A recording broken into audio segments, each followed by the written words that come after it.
Hi friends, welcome to our channel. Satyabhama serial next ఎపిసోడ్లో ఏం జరగబోతోందో ఈ వీడియోలో చూసి తెలుసుకుందాం. సత్యని నిలదీసిన మహాదేవయ్య, భైరవి అసలేం జరిగింది అని తెలుసుకోవడానికి ఈ వీడియోని స్కిప్ చేయకుండా ఎండ్ వరకు చూసేయండి. సత్య, క్రిష్ ఇద్దరు కారులో వాళ్ళ ఇంటికి తిరిగి వస్తూ ఉంటారు. దారిలో క్రిష్ సత్యని, సత్య నేను నిన్నొకటి అడగాలి, నువ్వు నాకు సూటిగా సమాధానం చెప్పాలి అని అంటాడు. అప్పుడు సత్య అడగండి అని అంటుంది. అప్పుడు క్రిష్ కాళీ మీ నాన్నని ఏమని బ్లాక్మెయిల్ చేశాడు అని అంటాడు. అప్పుడు సత్య టెన్షన్ పడిపోతుంది. అప్పుడు క్రిష్ ఏంటి సత్య, ఏం మాట్లాడవేమిటి అని అంటాడు. అప్పుడు సత్య సంధ్యనిచ్చి పెళ్లి చేయమని మా నాన్నని కాళీ బాగా టార్చర్ చేశాడు, లేకపోతే 20 లక్షలు డబ్బు ఇవ్వమని బ్లాక్మెయిల్ చేశారు అని అంటుంది. అప్పుడు క్రిష్ ఉత్తి పుణ్యానికే 20 లక్షలు ఎవ్వరు ఇవ్వరు, ఇంకా ఏదో ఉంది, అది నాకు తెలియకుండా మీరందరూ ఎందుకు నా దగ్గర దాస్తున్నారు అని అంటాడు. అప్పుడు సత్య టెన్షన్ పడిపోతూ ఉంటుంది. అప్పుడు క్రిష్ ఏంటి సత్య, ఏం మాట్లాడవేంటి అని అంటాడు.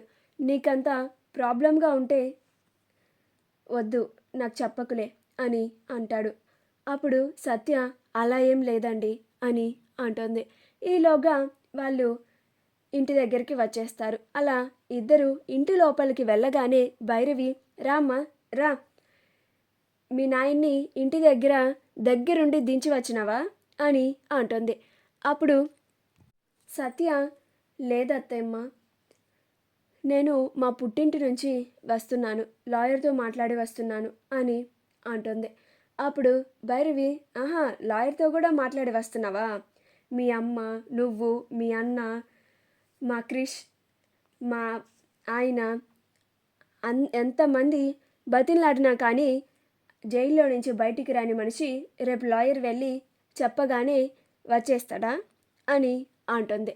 అప్పుడు సత్య అలా మాట్లాడకండి అత్తయ్య, ఆ లాయర్ మా ఫ్యామిలీ ఫ్రెండ్, మా నాన్నగారికి చిన్నప్పటి నుంచి మంచి ఫ్రెండ్, ఆ అంకుల్ మాట్లాడి తీసుకొస్తాను అన్నారు, ఆ ధైర్యంతోనే ఇంటికి వచ్చాను అని అంటుంది. అప్పుడు భైరవి గట్లనా, సరే చూద్దాం అది కూడా, రేపు మీ నాన్న ఎట్లా వస్తాడో బయటికి అని అంటుంది. అప్పుడు రుద్ర గదంతా కాదు, బాపు వద్దని చెప్పినా కానీ ఇద్దరు ఎందుకని వెళ్ళారు, బాపు మాట అంటే లెక్కలేదా అని అంటాడు. అప్పుడు సత్య అలా కాదు బావగారు, మీరు నన్ను బాధ పెట్టండి సరే భరిస్తాను, కానీ మా వాళ్ళు బాధపడుతున్నప్పుడు నేను వెళ్ళి వాళ్ళకి ఓదార్పునివ్వాలి కదా, ఇలా నేను అక్కడికి వెళ్ళకుండా వాళ్ళు ఇంకా బాధపడతారు, అలా మా వాళ్ళని బాధ పెడితే మాత్రం నేను అస్సలు ఊరుకోను అని అంటుంది. అప్పుడు మహాదేవయ్య అంటే నీ పుట్టింటి గురించి ఇంకా ఆలోచించడం మానవా, నేను చెప్పినా కూడా నువ్వు నీ నిర్ణయాన్ని మార్చుకోవా అని అంటాడు.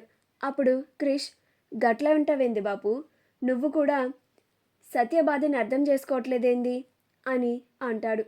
అప్పుడు మహాదేవయ్య నాకు అదంతా కాదు, నా రాజకీయ భవిష్యత్తే నాకు ముఖ్యం, దానికి ఎవరడ్డొచ్చినా సరే నేను అస్సలు ఊరుకోను అని అంటాడు.